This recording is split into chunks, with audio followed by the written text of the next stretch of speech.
Hello and welcome to another trip report. This time the start of an epic journey, because it will go from The Hague in the Netherlands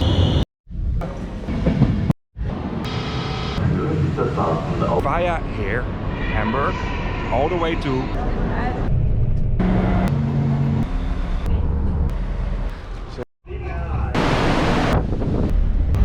Hague in Iceland. This is the first episode. In this episode I will show you how to travel from the Netherlands to Hamburg in Germany. If you're traveling up north to Scandinavian countries, you'll most likely go via Hamburg or you change trains here. Even though if you're traveling by ferry, you most likely will travel via Hamburg. So in this video I will reflect on the entire journey and show you how to get here by train. I hope you like this video. If you do so, give me a thumbs up. If you'd like to see all the other trips I make, I will upload at least one per month of this trip. So it takes about half a year before every video has been uploaded. Subscribe to the channel, but for now, let's just roll the intro.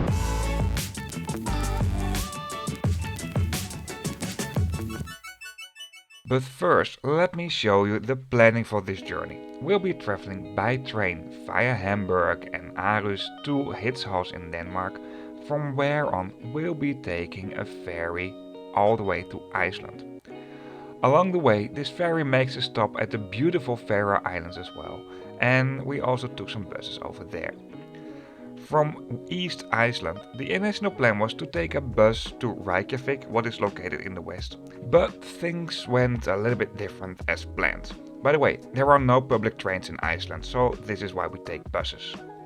Anyway, for this video, we'll be focusing on the part from the Netherlands to Hamburg. Of course, there are more ways to travel on this route, but this route we took is the most obvious route for most people. If you're traveling between the Netherlands and Denmark, you can basically reach any railway station in the Netherlands and any railway station in Denmark in one day.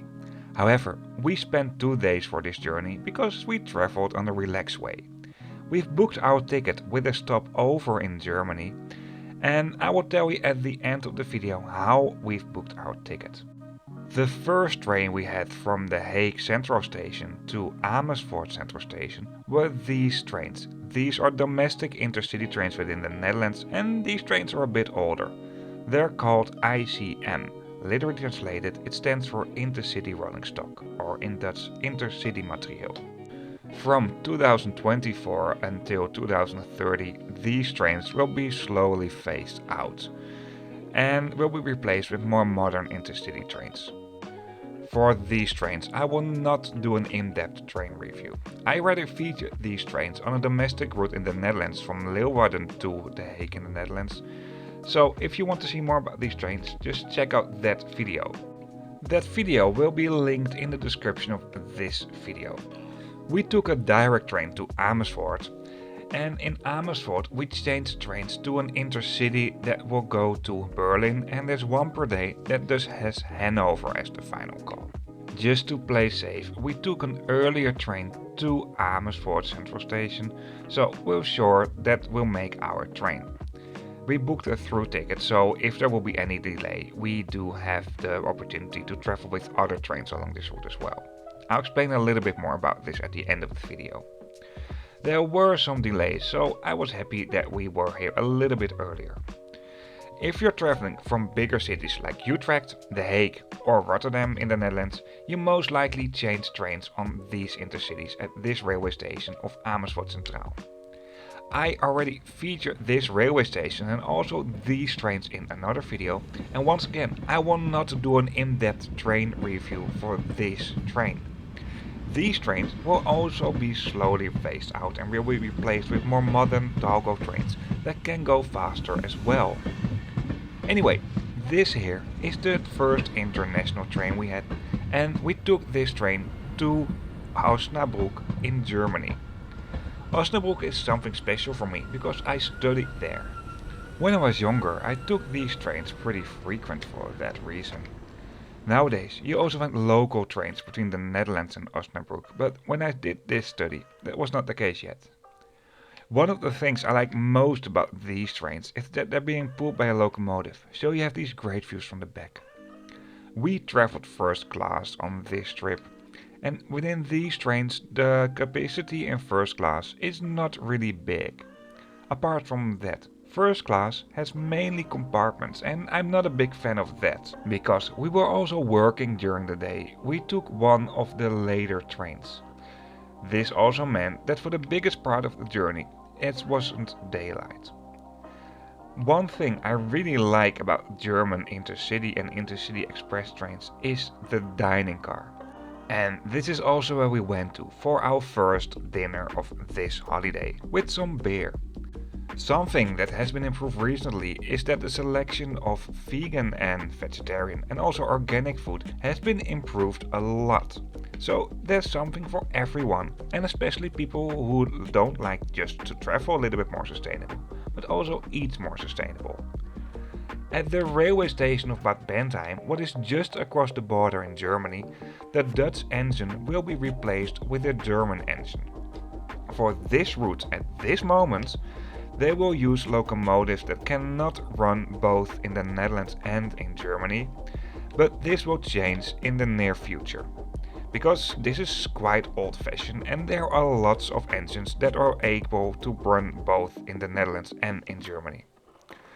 One thing is that this is a good spot for people who like to smoke or to walk their dog a little bit at the railway station, and personally I really like the break at Bad Bentheim.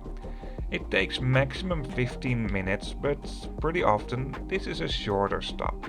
Because it got dark pretty quick after we entered Germany, I did not film the whole lot of views from the train at the moment we entered Germany. The next station where you changed trains is Osnabrück, because there are no direct trains between the Netherlands and Hamburg. I'll explain a little bit more about other routes at the end of the video, but the change in Osnabrück is relatively easy. If you have mobility problems and you prefer to use elevators or escalators, that's possible via the central hallway. Osnabrück Hauptbahnhof or Osnabrück Main Station, Central Station, is a true junction for long distance trains between east and west and north and south. This is the ICE train that will take us to Hamburg. The final call is Hamburg Altona, what is a terminal station, but we'll be taking it to Hamburg Hauptbahnhof. On the route Osnabrück-Hamburg you might find different trains. These ICE trains, but also other type ICE trains and Eurocity trains. The specific ICE train where we're on today is a ICE Type 4. I already have a trip report on these trains, and there will be another trip report I recorded earlier on published on this channel soon as well. So also for this train I won't do an in-depth train review. If you want to know more about these trains, well, I refer to videos you can find in the description of this video at the moment you're watching this video on YouTube. And if you're watching this video somewhere else, you can go to youtube.com/Trainviking to find out more. Today I reserved seat 61 for myself on this journey, and for my girlfriend it's the seat opposite from me. This is briefly how to travel on the most obvious way between the Netherlands and Hamburg. From Hamburg we took the next day this train to Aalborg in Denmark, but probably I pronounced that wrong. So, as I promised you, I'll get back to you at the end of the video to tell you a little bit about how I've booked my tickets. And I'll also get back to the environmental impact if you're traveling on this route by train, car and plane. Of course, trains will not clean the air, but the environmental impact if you're traveling by train is a lot lower than any kind of other motorized transportation. The upper part is for the entire route from the Netherlands to Hitchhals in the north of Denmark, and the lower part is from the Netherlands to Hamburg in Germany. The starting point for these two graphs is the Hague Central Railway Station. If we all travel a bit more responsible, this can have a big impact on the environment. And it's not just for the environment, but also the energy resources that are needed. This video was not really the regular trip report I've made, but the next videos for this journey will be the regular kind of trip reports you can expect from my channel. But first, I want to talk about this specific route between the Netherlands and Hamburg. The route I just took, with the intercity train to Osnabrück. These trains do normally go to Berlin, and there's one per day that ends in Hanover. And from there on with another long distance train to Hamburg. This is for most people the most obvious way to travel to Hamburg in Germany. You also have other routes, and the other most obvious route for most people is to travel via Groningen in the Netherlands, on the north of the Netherlands, and from there on move to Leer and Bremen and then to Hamburg. You have to change a bit more if you do that. Um, I've booked for this train journey a Spa-price ticket, what is a promotional fare of the German state-owned railway company DB, Deutsche Bahn, so bahn.de is the website. And if you book a Spa-price ticket, these tickets are based on the demand of passengers for the long-distance trains from, to, and within Germany. You're also obligated to take those trains. And in my situation, I'm talking about the intercity from Amersfoort to Osnabrück, the intercity express train from Osnabrück to Hamburg, and the intercity train from Hamburg to Aarhus. For the trains before Amersfoort and after Aarhus, I can just basically take any train I like as long as it's in the validity of the ticket. So within the dates that it's valid, and it's valid for 2 days. In general, I'm a really big fan of Trainline. Um, but the thing with Trainline is you cannot modify your ticket a lot. And if you do this via the German state-owned railway company, you can even add a stop overtime of up to 24 hours at a specific spot. You can force the ticket to have a direct train between certain spaces. This is really cool, and this gives you a lot of possibilities. But you also have to know some basic knowledge about trains and geography in general, topography. I mean, because otherwise it might be a little bit of hassle and it might be a struggle. But you can modify quite a lot.